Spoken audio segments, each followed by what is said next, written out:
Muy buenas tardes para todos. Les damos la más cordial bienvenida a nuestra webinar. El día de hoy corresponde a el tema producción de forraje verde hidropónico.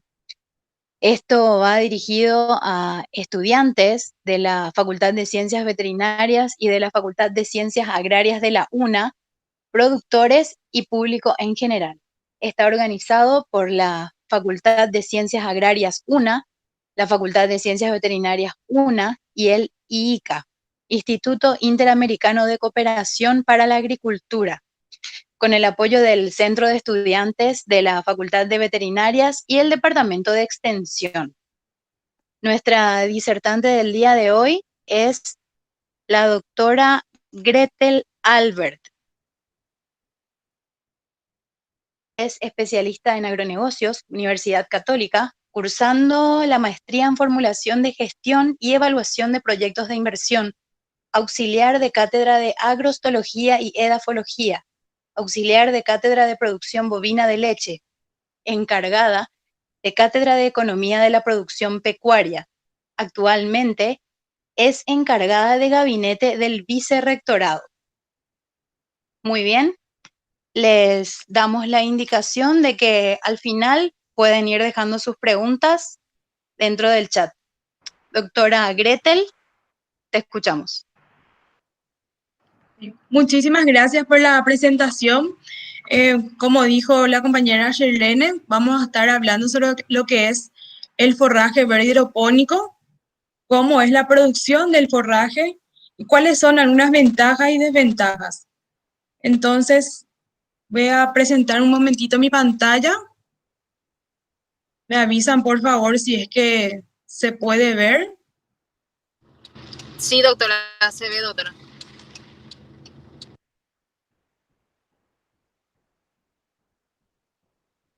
Se ve bien, ¿verdad? Sí, doctora. Bueno, este seminario es sobre la producción de forraje verde hidropónico, como ya se mencionó anteriormente. Y antes de hablar de lo que es el forraje verde hidropónico en sí, vamos a hablar un poquitito de por qué es la tendencia producir a través de esta tecnología, ¿verdad? Tenemos en primer lugar lo que sería la población mundial, serían las proyecciones de la población mundial, ¿verdad? En este momento, 2019 las proyecciones eran de 7.713 y sin embargo tenemos que para el 2050 es de 9.735 y para el 2100 de 10.875. Entonces, el aumento, o sea, la población mundial va en aumento y vamos a necesitar, por ende, producir mayor cantidad de alimentos y teniendo en cuenta que nuestros espacios cada vez se van reduciendo. Entonces, es una forma de optimizar estos espacios y de poder producir la misma cantidad o mayor cantidad de alimentos para poder satisfacer la demanda de la población a nivel mundial. Acá hablamos un poco de lo que es la disponibilidad de tierra para la agricultura. Podemos ver que en el año 1965, 0,4 hectáreas era lo que necesitábamos para alimentar, o sea, una hectárea era lo que necesitábamos para alimentar a 0,4 personas. En el 2000, una hectárea para 0,7 personas. Y sin embargo, para el 2050 tenemos que vamos a necesitar una hectárea por persona.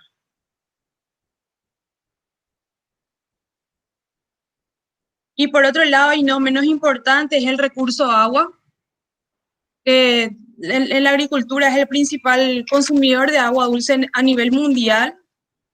Otro dato sería que en los Estados Unidos el 87% de toda el agua es extraída, se utiliza en la agricultura y el 16% de la tierra agrícola es irrigada y produce el 33% de los alimentos del mundo. Entonces, vamos a necesitar mucha cantidad de alimento para poder abastecer esa demanda y sin embargo cada vez nos estamos quedando con menos recursos para poder producir ese alimento, ya sea recurso tierra o recurso agua.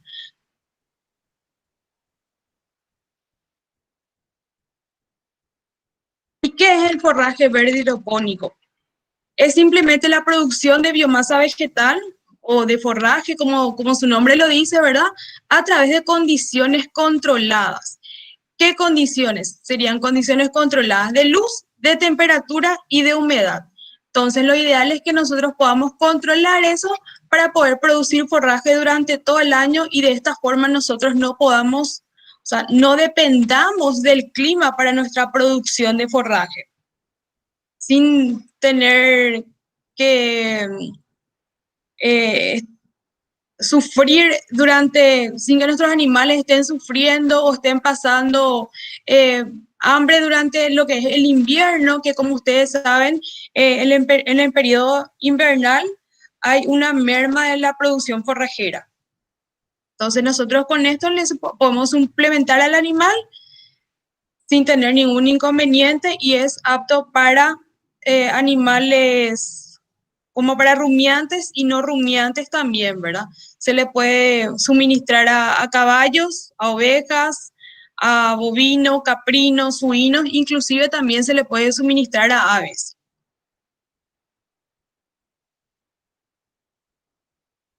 Algunas diferencias de lo que sería el cultivar forrajero con y sin suelo, como pueden ver en estas imágenes, ¿verdad? Cuando hablamos de lo que es cultivo en suelo, hablamos de grandes hectáreas para poder producir. Sin embargo, en lo que es hidropónico, la superficie que nosotros estamos utilizando, el área a producir, es mínima en comparación a lo que sería en suelo. Y se habla de 120 metros cuadrados que van a equivaler a 7 hectáreas de potreros. Otra diferencia sería el control de plagas y enfermedades en suelo. Esto sería maíz, tenemos el gusano cogollero, tenemos, inclusive tenemos malezas también, muchas plagas que nosotros tenemos que controlar. Sin embargo, para lo que es el forraje hidropónico, tenemos principalmente lo que es el hongo, que se puede prevenir teniendo en cuenta la calidad de la semilla que nosotros vamos a utilizar. Si nosotros utilizamos semilla de buena calidad con un buen porcentaje de germinación, entonces nosotros podemos prevenir esta proliferación de hongo en nuestro forraje hidropónico y también con otros métodos, con la desinfección, ¿verdad? En suelo es un poco más complicado, necesitamos también, normalmente en ciertos casos, los productores optan directamente por comprar semillas con tratamiento y eso tiene un alto costo, entonces encarece mucho lo que es la producción en suelo, ¿verdad? En cuanto a lo que es la velocidad de crecimiento, perdón, se movió. En cuanto a lo que es velocidad de crecimiento, en suelo tenemos de 2 a 3 meses, recién vamos a poder cosechar nuestro forraje o meterle a nuestros animales para que puedan pastar directamente. Y en lo que es hidropónico tenemos a los 9 días, inclusive ya podemos tener un forraje terminado. Como ven acá en esta imagen, inclusive les marqué para que vean el cartelito que dice día 9, ¿verdad? Esto ya es un forraje hidropónico de avena a los 9 días, listo para ser consumido por el animal. Y también otra cosa muy importante para tener en cuenta es que no se desperdicia absolutamente nada. El animal puede consumir en su totalidad, come todo lo que es el forraje, más la semilla y las raíces.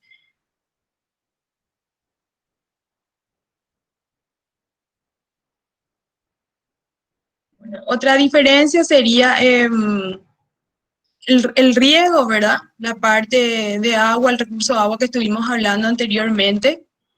Tenemos que en el forraje hidropónico nosotros estamos utilizando lo que son nebulizadores, entonces al ser nebulizadores las gotas son muy pequeñas, la cantidad de agua que se utiliza es mínima y también nosotros podemos ir controlando ese riego de acuerdo a la necesidad de nuestro forraje.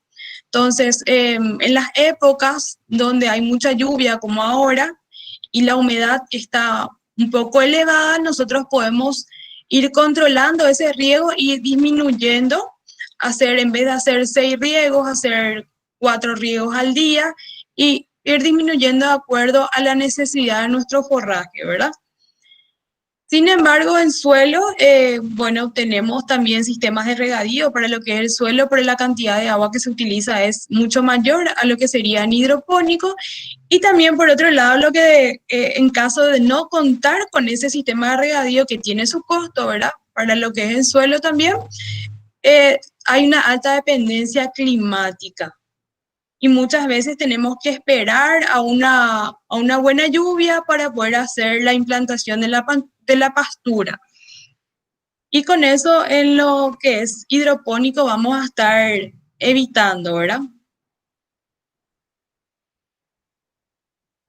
Bueno, vamos a hablar un poco de las ventajas que ya, como estuvieron viendo anteriormente, de hecho que ahí ya se va mencionando de a poco las ventajas que tenemos, pero de igual manera les voy a mencionar nuevamente acá algunas otras ventajas, ¿verdad?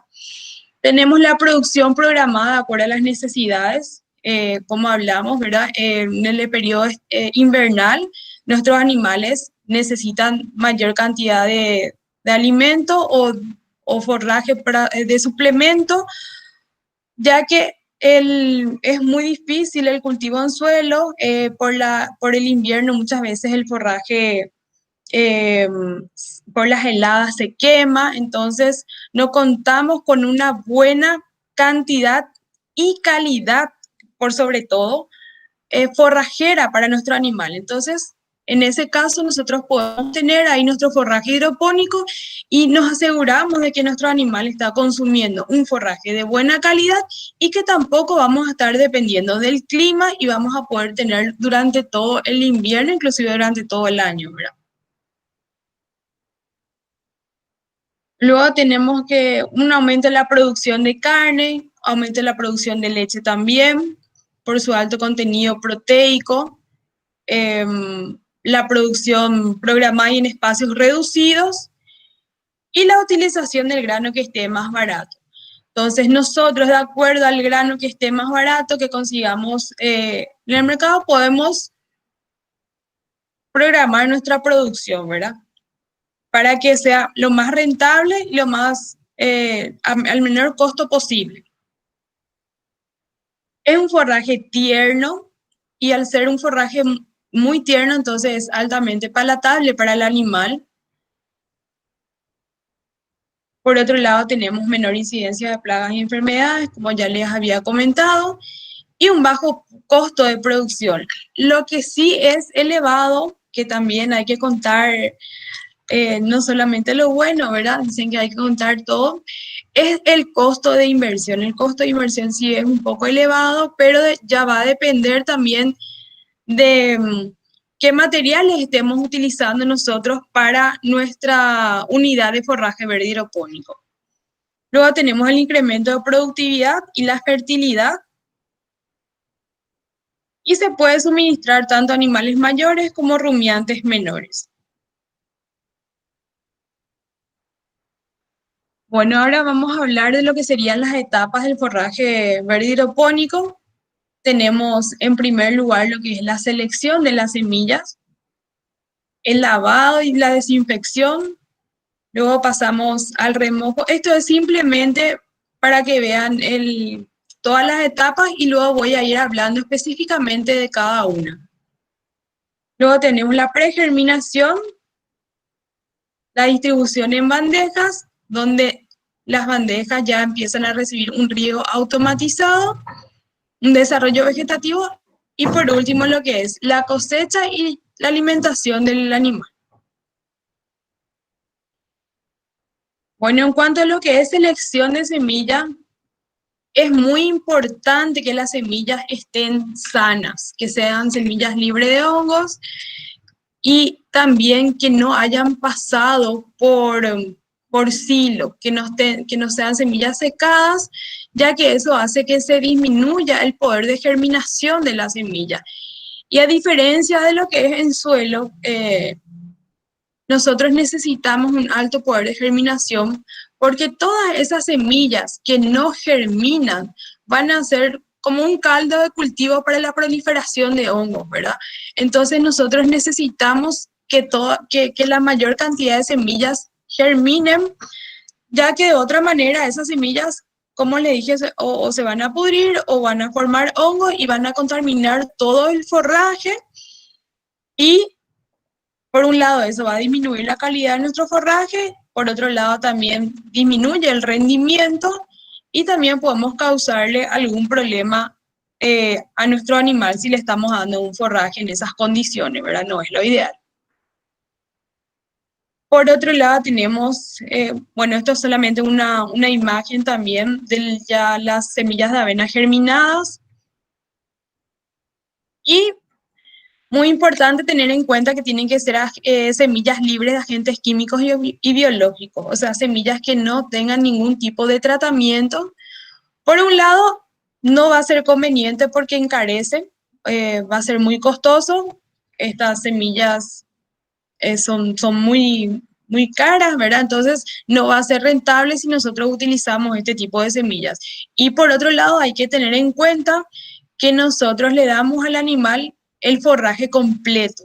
El animal consume el resto de semilla que queda por el forraje. Entonces, si nosotros le estamos dando estas semillas, le podemos perjudicar también al animal, ¿verdad? Ya que a los 9 o 15 días, dependiendo de qué tipo de semilla estemos utilizando, el animal ya va a consumir en su totalidad el forraje. Bueno, luego tenemos lo que es el lavado de las semillas, ya sería la segunda etapa. Y dentro de lo que es el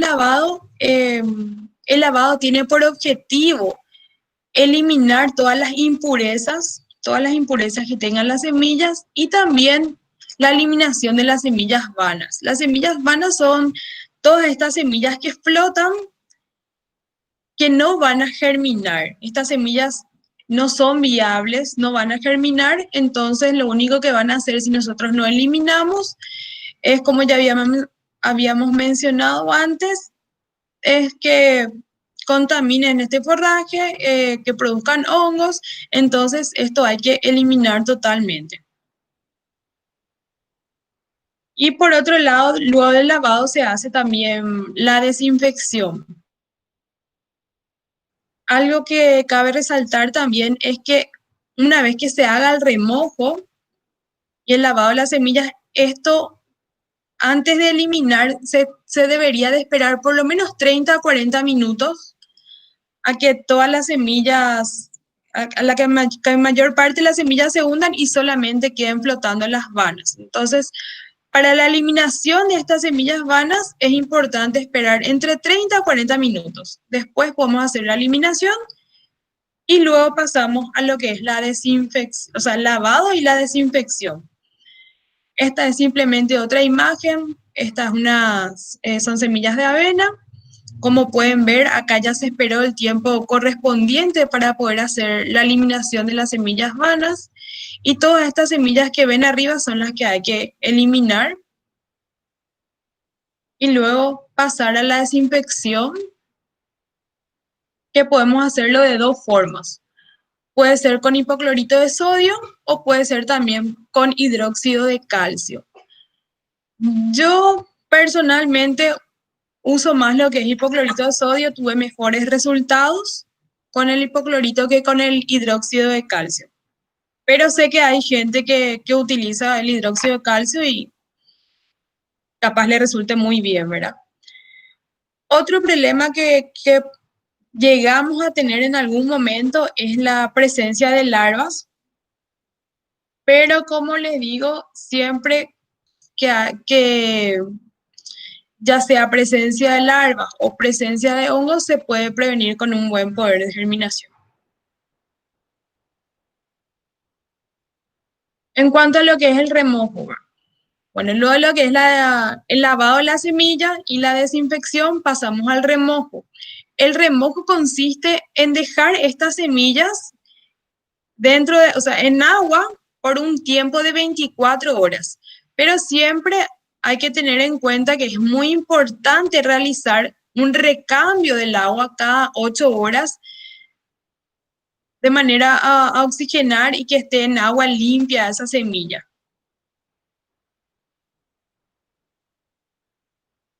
Posterior a eso viene la etapa de pregerminación. La pregerminación consiste en colocar esas semillas humedecidas ya, ¿verdad? En algún recipiente oscuro, en un lugar oscuro donde permanezca ya sin agua, ¿verdad? Eliminando todo el agua, donde va a permanecer entre 48 a 72 horas dependiendo de la semilla que se esté utilizando. En el caso de la avena, tenemos que estar aproximadamente 48 horas. El trigo también, sin embargo, lo que es maíz tarda un poquitito más, tarda 72 horas. Pero es muy importante también tener en cuenta que como nosotros podemos producir durante todo el año, si le damos las condiciones necesarias a esta semilla, entonces estas variaciones de tiempo de lo que sería la pregerminación van a variar de acuerdo a la temperatura ambiental. Entonces, muchas veces el maíz cuando la humedad es muy elevada o también cuando la temperatura es alta, entonces a veces antes de las 48 horas ya está listo para que nosotros pongamos antes de las 72 horas, o sea, las 48 horas ya está listo este maíz para que nosotros pongamos en las bandejas para riego automatizado.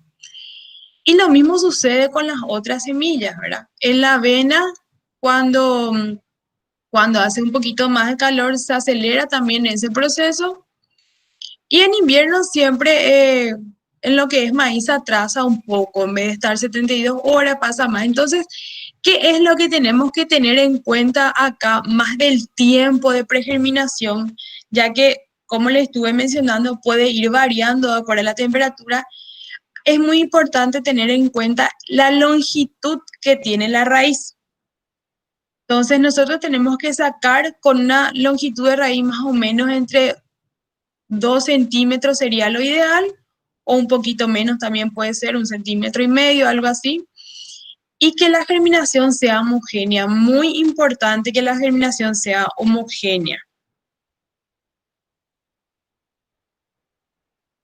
Luego de la germinación, de la pregerminación, cuando ya están todas las semillas germinadas, ponemos estas semillas en bandejas y estas bandejas pasan a una estantería con riego automatizado. Y acá permanecen hasta que ya estén listos para ser cosechadas.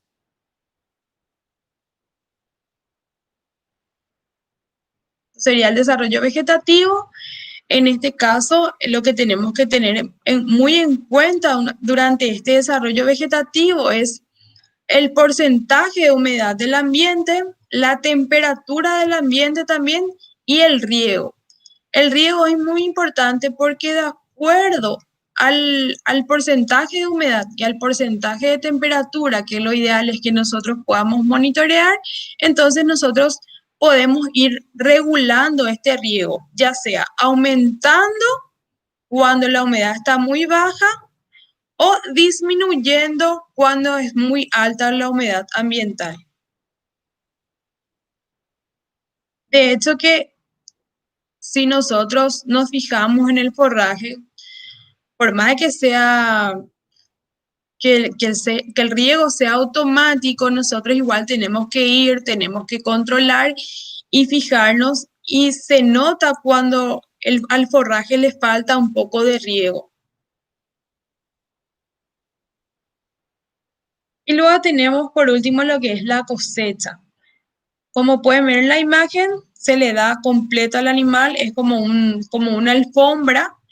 Entonces, el animal come la raíz, consume también la semilla y el forraje. Y estos serían los tiempos de cosecha según la semilla que estemos utilizando, ¿verdad? Pero también pueden ir variando de acuerdo a la temperatura. Acá, por ejemplo, dice que el maíz está a los 12 a 15 días y cuando es muy elevada la temperatura, a veces ya está antes o a veces cuando hace un poco de frío tarda un poquito más. Entonces, lo que nosotros tenemos que tener en cuenta y saber siempre es que cuando el forraje empieza a decaer, o sea, a acostarse las hojas, antes que se termine de acostar, nosotros ya tenemos que darle al animal porque es el momento óptimo, el momento donde todos los niveles nutricionales están más elevados. Después ya empiezan a descender. ¿Por qué? Porque para el crecimiento de este forraje, el forraje se alimenta de lo que es el almidón de la semilla, ¿verdad? Entonces, cuando ese almidón se termina, ya empieza a caer el forraje, ya que nosotros no estamos utilizando nutrientes. Pero de igual manera, al utilizar, eso llega a pasar, solamente que es más acelerado el proceso. En cuanto a lo que es la temperatura, de acuerdo al tipo de semilla que nosotros estemos utilizando, también tenemos la temperatura óptima para cada especie.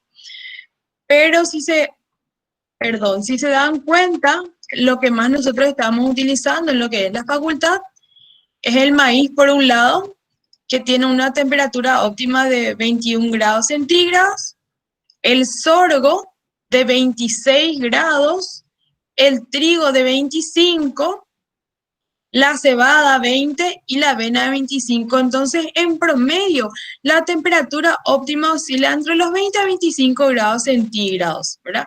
Y esto es muy importante poder manejar para que nosotros sepamos qué tipo de semilla vamos a utilizar de acuerdo a la temperatura que estamos teniendo en el momento para poder calendarizar nuestra producción. En cuanto a lo que es la alimentación del ganado, esto es muy importante tener en cuenta que es un alimento como suplemento, ¿sí? No es que nosotros le vamos a poder dar solamente forraje verde hidropónico a nuestro animal, solamente es un forraje que se da como suplemento y se sustituye un 30% de la dieta total del animal. Y el resto tenemos que complementar, ya sea con un forraje de corte y también con balanceado. No podemos darle solamente hidropónico. Bueno, esto por un lado es porque el forraje aporta una cantidad mínima de fibra y entonces nosotros necesitamos suplir esa cantidad de fibra faltante con un pasto de corte. Y por otro lado, también es aconsejable dejar secar un poco el forraje antes de suministrarle al animal para evitar darle un forraje con excesiva humedad.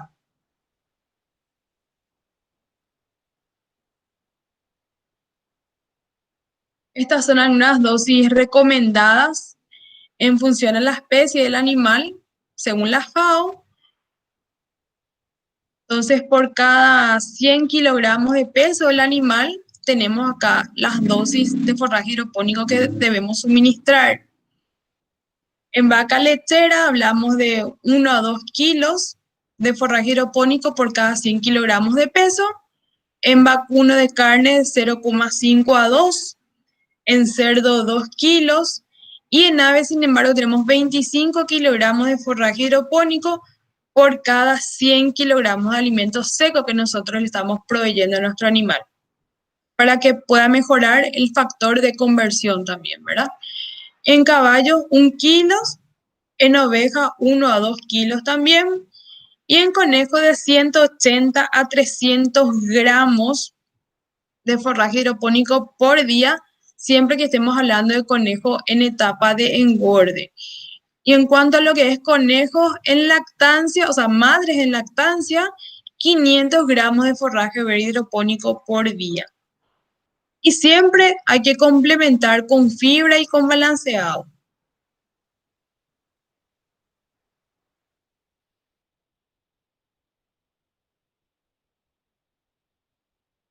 Bueno, estos son algunos trabajos, ¿verdad? Esto es según el anual de RECH.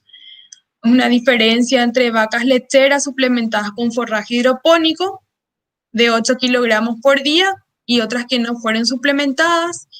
Y como se puede ver en este cuadro, aquellas que se alimentaron con forraje verde hidropónico obtuvieron un porcentaje de preñez en la primera gestación de 90% versus alimentadas de forma convencional con un 54% de preñez. Entonces hay una diferencia ahí de aproximadamente un 36% más con el forraje hidropónico que con el forraje convencional, ¿verdad? Y luego lo que es producción promedio de leche en litros por día, tenemos 14,8 en lo que es la alimentación convencional y 21,3 en lo que es la alimentación con el forraje verde hidropónico. También es bastante la diferencia, tenemos aproximadamente 7%, 7 litros de diferencia. Esto es el análisis bromatológico. Tenemos materia verde, materia seca, al día 10, día 12, de tres tipos o sea, de tres especies de forraje. Tenemos maíz, avena y trigo. Acá quiero aclarar que no es metros cuadrados, sino que es 0,15 metros cuadrados sería. Entonces tenemos que el maíz tiene 3,9 kilogramos, ¿verdad? Avena 4,4 kilogramos y trigo 8,1 kilogramos. Entonces el que más kilogramos de materia verde tuvo, o sea, mejor rendimiento es el trigo. Y en cuanto a lo que es materia seca, 25 de materia seca para el maíz, 16 la avena y 7 el trigo.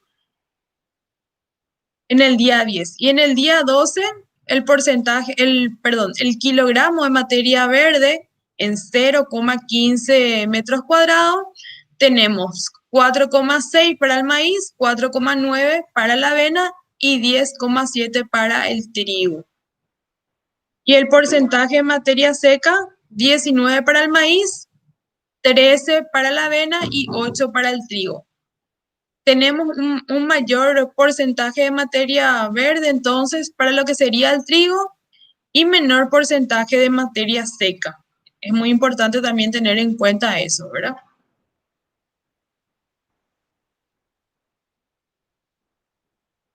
Esto sería la proteína bruta. Para el maíz tenemos 13% de proteína bruta.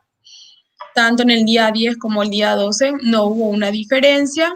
La avena tenemos 24 a 25% de proteína bruta. 24 para el día 10, 25 día 12, no es significativa la diferencia, y trigo 21 al día 10 y 22 al día 12. Esto es muy importante porque si hacemos una comparación de lo que es el porcentaje de proteína bruta en forraje verde hidropónico versus lo que es el forraje convencional, sí es bastante la diferencia. Nosotros tenemos normalmente los forrajes convencionales tienen entre 8 o 9% o 10 como mucho, ¿verdad? Sin embargo, acá lo que es avena tenemos un 24 a 25% y trigo un 21 a 22%. Inclusive el maíz es más elevado, ¿verdad? Entonces, esta parte es muy importante tener en cuenta, ya que nosotros justamente lo que buscamos es un alto contenido de proteína bruta en nuestra ración. Bueno, este sería otro trabajo de tesis. La composición bromatológica de materia seca, envase fresca de proteína bruta y envase seca, el promedio del forraje verde hidropónico de trigo a los 8 y 10 días de cosecha. Entonces tenemos la materia seca en porcentaje, a los 8 días de cosecha tenemos 11,3 y a los 10, 10,2, ¿verdad? Y proteína bruta tenemos 30 el día 8 y 26 el día 10.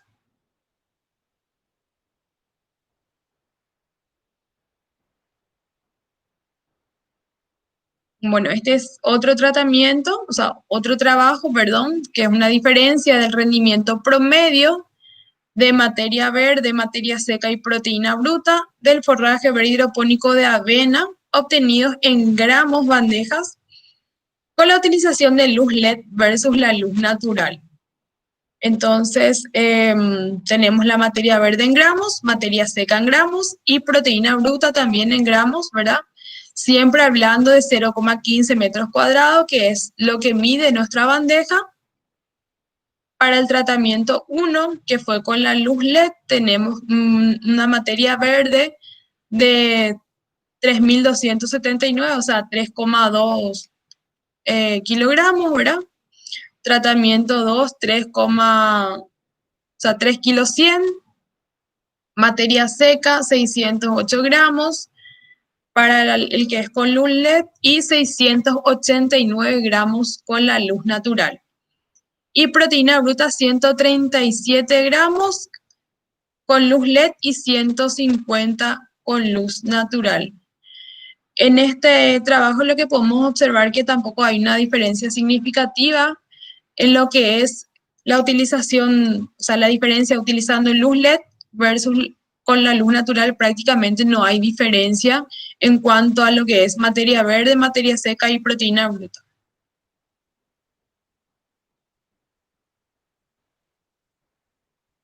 Esta es una imagen de cómo se hizo el trabajo. Esta es la luz LED que estuvimos utilizando. Y este es como pueden ver la diferencia. Nosotros acá pusimos una carpa para poder dividir, pero de igual manera se ve que el forraje que está arriba está ya creciendo, sin embargo el de abajo todavía prácticamente no tiene nada de verde.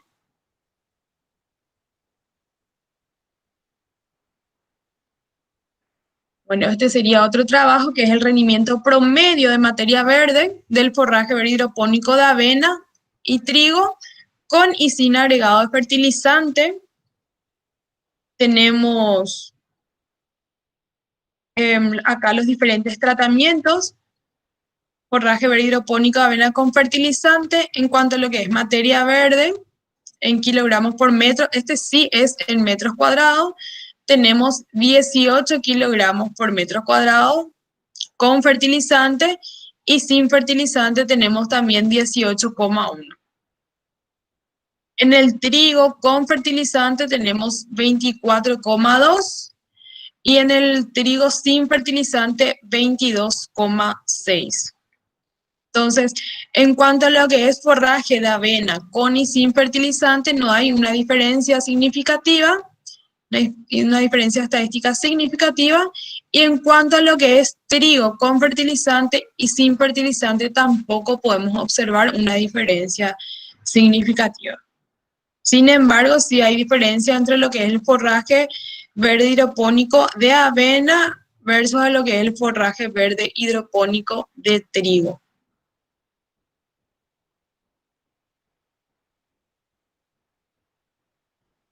Este sería el rendimiento promedio de proteína bruta, también del forraje verde hidropónico de avena y trigo, con y sin agregado de fertilizante. Entonces, la avena con fertilizante tenemos 21%, sin fertilizante 20,7%, el trigo con fertilizante 23,4% y el trigo sin fertilizante 21,3%.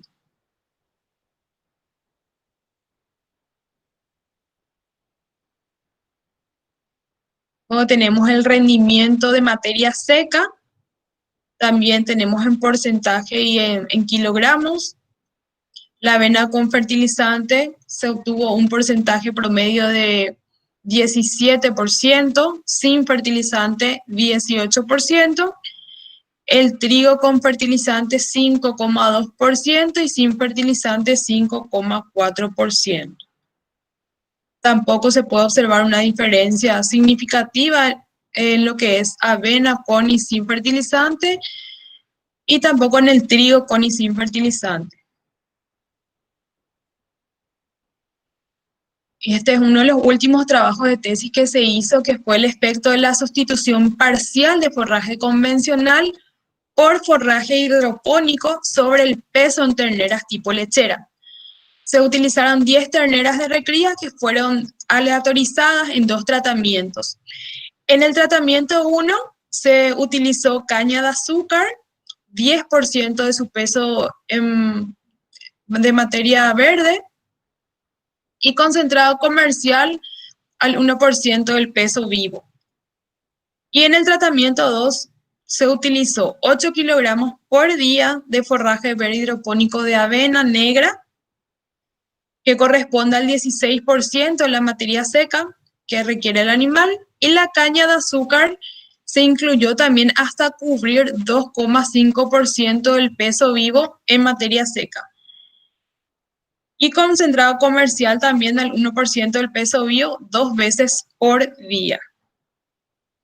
Bueno, se hizo un previo acostumbramiento de estos animales por 8 días y luego se empezó a realizar el pesaje semanal durante 35 días.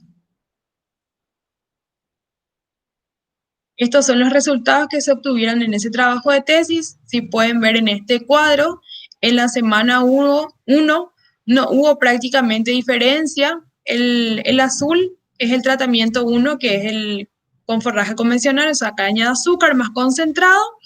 Y el naranja es el tratamiento 2, que sería lo que es el forraje verde hidropónico de avena más la caña de azúcar para poder suplir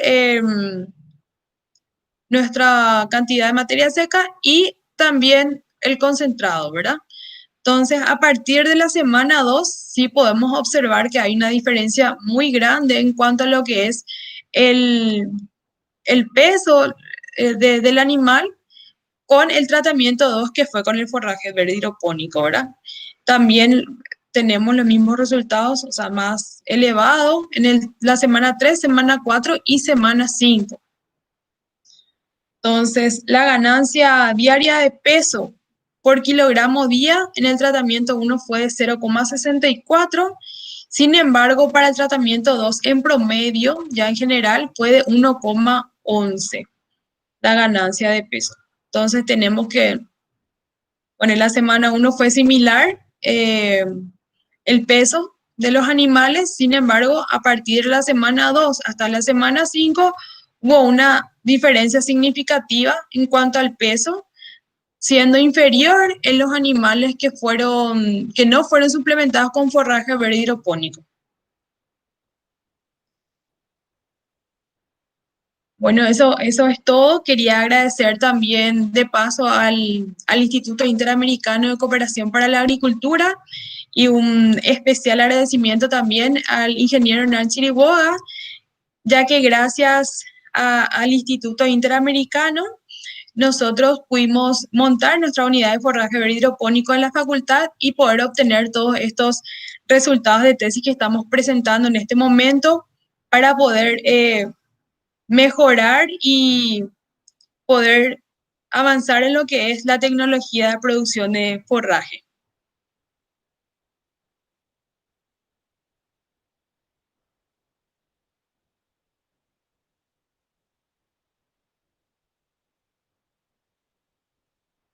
Estoy atenta a las preguntas.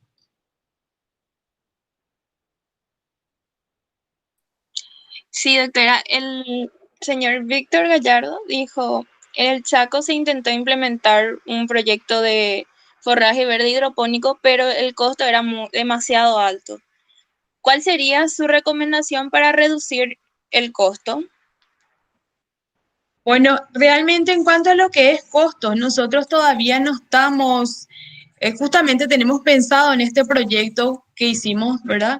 Poder hacer un análisis de los costos de producción y ver cómo reducir justamente. Lo más importante y lo principal para tener en cuenta en cuanto a lo que es costo es la semilla, ¿verdad? Que la semilla, utilizar la semilla de más barato costo, ¿verdad? Porque si bien el espacio para la producción es reducida, la cantidad que se utiliza de semillas sí es mucha, en comparación a lo que es suelo. Eso también es algo que hay que tener en cuenta. Entonces, nuestra semilla tiene que ser a menos de 1000 guaraníes. Lo ideal es que sea 700, 800 guaraníes el kilo que esté, ¿verdad? Eso por un lado. Y por otro lado, eh, las instalaciones habría que ver, ¿verdad? Hay muchas formas de economizar, pero ya sería algo más rústico. Nosotros, por ejemplo, en la facultad no estamos utilizando invernaderos, que muchos sí, o por lo menos en otros países sí utilizan invernaderos. Nosotros simplemente cerramos con lo que es media sombra y nos funciona súper bien, no tenemos ningún inconveniente. Entonces es cuestión de ir averiguando todavía eso. Y también lo importante es tener en cuenta con qué vamos a comparar, ¿verdad? Si bien la inversión inicial de lo que es el forraje verde hidropónico es elevada, también hay que tener en cuenta que eh, en caso de no contar con eso, entonces, ¿qué estarías utilizando, verdad? O tendrías que comprar heno o ensilado o em, comprar algún tipo de forraje conservado para darle durante el invierno o sembrar, ¿verdad? Entonces, y eso también tiene su costo. Si vamos a hacer en suelo, tienen que tener en cuenta que hay que, lo ideal, si vamos a hacer como se debe, entonces hacer un muestreo de suelo, eh, hacer la corrección de suelo, depende de qué tipo de forraje vamos a hacer, ¿verdad? Entonces hay que hacer también lo que es arada, rastreada en ciertos casos y si vamos a comprar heno o ensilaje, tenemos que tener en cuenta también qué es lo que nosotros estamos buscando, porque nuestro forraje, lo que hay que tener muy en cuenta es que el forraje verde hidropónico tiene un alto contenido de proteína bruta. Sin embargo, el heno y el ensilado no es tan no va a ser, no va a tener ese contenido de proteína bruta. Entonces la calidad no es la misma. Pero tenemos pendiente hacer eso también. O sea, ver los costos y ver si la rentabilidad.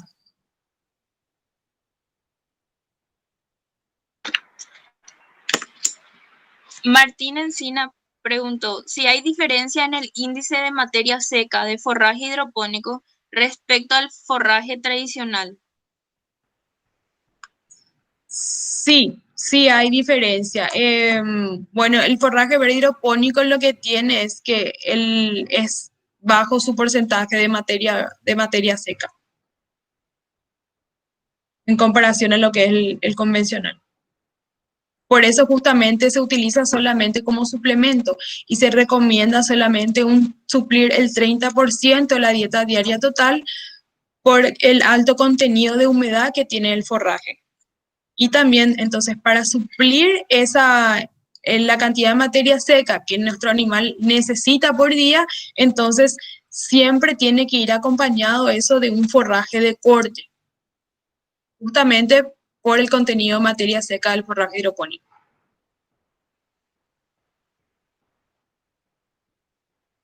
Mendoza Felipe dice si podrías repetir después de cuánto tiempo se retiran las semillas banales. 30 a 40 minutos.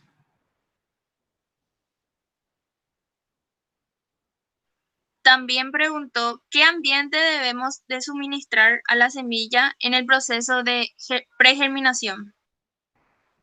Sí, lo ideal es para el proceso de pregerminación y quiero acotar también algo que creo que me olvidé de mencionar anteriormente. Habíamos hablado de lo que es la parte de desinfección que es previa al proceso de pregerminación, que debe ser con hipoclorito de sodio eh, o hidrato de calcio, ¿verdad? Y hay que tener en cuenta que como máximo se debe dejar 30 minutos también y tiene que ser 1 ml por litro de agua en el caso de hipoclorito de sodio y hidrato de calcio 1 gramo por litro de agua. Eso por un lado. En cuanto a lo que me preguntaste,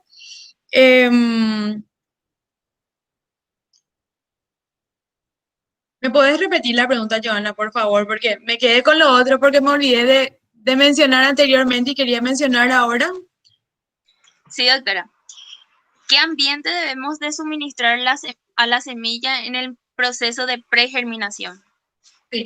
Bueno, durante el proceso de pregerminación es muy importante que no haya un elevado, o sea, que no sea muy elevado el porcentaje de humedad y tampoco que se seque la semilla. Entonces nosotros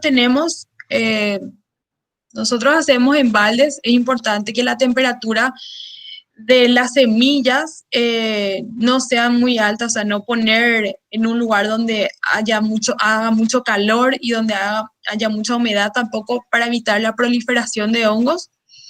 Y siempre es importante, la humedad tiene que estar entre un 70-80% de la humedad relativa y la temperatura siempre tratar de mantener lo más cerca posible de 25 grados más o menos, ¿verdad?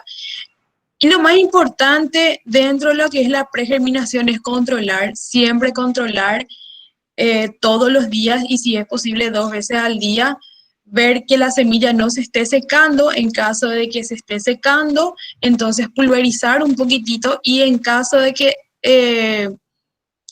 haya mucha humedad, eh, trasladarla a un lugar donde la humedad sea menor y también la temperatura, ¿verdad? Por otro lado, es importante también mover esas semillas para que haya una buena oxigenación. Por eso es importante que el recipiente donde va a estar tenga agujeros, tenga por donde respirar. Uno por la humedad y otro también para la oxigenación. A mayor oxigenación es más rápido va a germinar esa semilla también.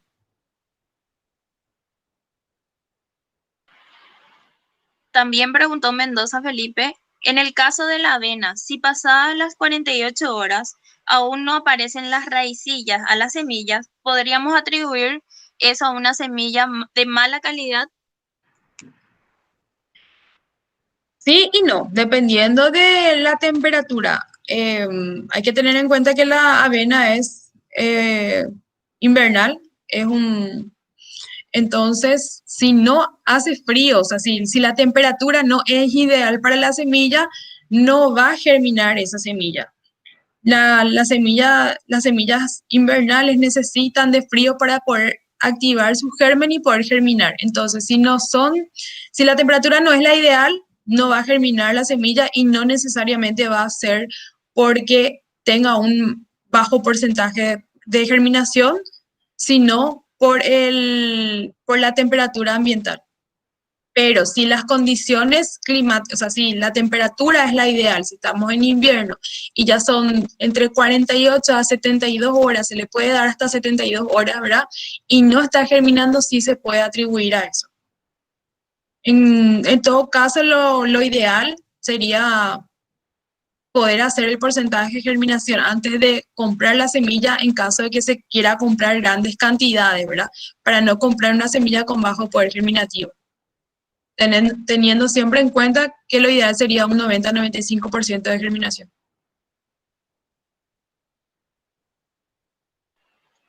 Iván Portillo preguntó, ¿por cuánto tiempo se debe secar para reducir el contenido de humedad antes de suministrar como alimento? Y eso ya va a depender de cómo vas a realizar tu secado, ¿verdad? Pero yo creo que medio día ya es más que suficiente. Ni eso, menos. Fer Que Gómez se deshidrate un poco nomás es. Fer Gómez pregunta sobre la calidad de la luz. ¿Sí? Solamente eso dice, doctora. No entiendo la pregunta. Es luz LED, eso es lo que le puedo decir. Luz LED blanca que es para el desarrollo del forraje, ¿verdad? En cuanto no entiendo su pregunta. Mendoza Felipe pregunta, ¿por qué se podría dar malos olores en el forraje verde hidropónico en el día 6 de riego? ¿Tendría el exceso de humedad algo que ver? ¿Sirve aún para la alimentación del ganado? Tengo que ver el forraje, ¿verdad? Lo ideal normalmente no suele tener, y si tiene olor, probablemente esté con hongo el forraje. Y si está con hongo el forraje, de acuerdo a la cantidad que tiene, no sería ideal darle al animal. Y se puede atribuir a un alto porcentaje de humedad o a una mala calidad de la semilla también. Muchas veces la semilla ya viene, como yo le mostré la imagen, ya viene con hongos, ya viene fea. Entonces, eso también es importante tener en cuenta, que si la semilla ya es de mala calidad, ya está con presencia de hongos, ya está con gorgojos, por más de que nosotros hagamos una desinfección previa a lo que es la pregerminación o posterior a la pregerminación también, no vamos a evitar que luego de poner ya para riego automatizado, ¿verdad? Para el desarrollo vegetativo, empiecen a proliferar esos hongos. Sí o sí va a haber proliferación de hongos si tu semilla ya es de mala calidad y ya viene contaminada. Lo que hacemos con el desinfectante es simplemente prevenir en caso que sí la semilla sea en condiciones, ¿verdad? Y la última pregunta de Martín, que dice, ¿tendrá alguna recomendación sobre el diseño de los racks para producir forraje verde hidropónico de trigo? Del diseño o sea, sería de las bandejas. Sí, creo que Mira, sí. hay diferentes tipos de bandejas que se comercializan. Está, creo que si no me equivoco, hay desde 20.000 guaraníes, inclusive menos, se consigue también por Amazon. Y realmente nosotros estamos utilizando bandejas que son, las bandejas que se utilizan para patio de comida resultan muy bien, tienen prácticamente el mismo precio, un poco más elevado, pero sí creo que son más duras. En realidad no tengo experiencia con los otros tipos de bandejas, o sea, con las bandejas que son específicamente para el forraje verde hidropónico no tengo experiencia, porque cuando nosotros comenzamos con esta producción no existía eso en el mercado. Entonces nosotros adecuamos las bandejas que se utilizan en los patios de comida para nuestra producción y nos funcionó muy bien. Y yo creo que dura más esa, pero es indistinto. Lo otro, el otro tiene ya los canales que son para que el agua escurra mejor también, ¿verdad? Entonces es cuestión de ir probando. Yo solamente tengo experiencia con lo que es las bandejas de patio de comida, no tengo experiencia con las otras bandejas. Entonces no puedo hablar si es mejor o si es peor, ¿verdad? Sí, creo que son más fácil de que se rompan, porque el material no es tan duro como las que nosotros utilizamos.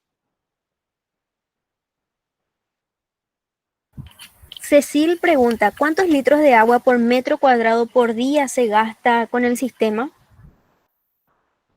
No hicimos esa medición realmente, o sea que no quiero decir algo que no sé con seguridad. Pero es interesante la pregunta y sería muy bueno medir realmente para saber cuántos litros estamos utilizando.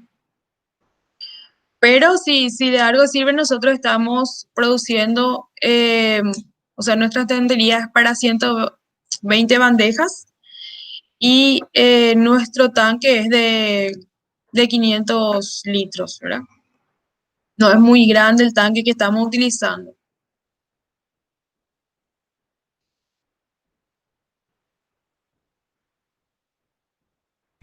Esa fue la última pregunta ya en YouTube. Ahora apareció otra. Iván pregunta, ¿cuánto por ciento de inclinación deben tener las bandejas? 16% es lo que dice la literatura.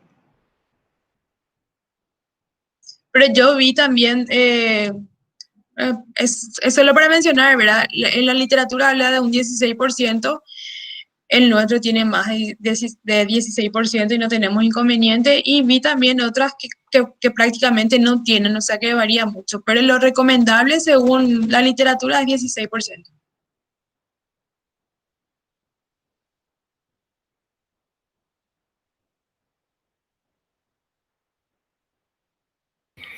Esa fue la última pregunta, doctora.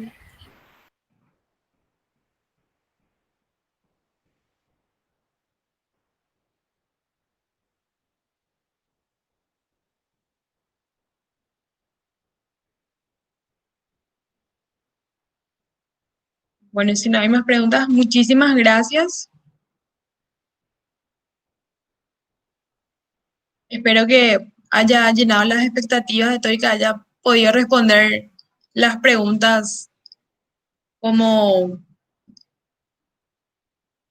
que haya podido responder todo lo que me preguntaron. Y lo que no, estamos siempre en la Facultad Veterinaria para cualquier consulta.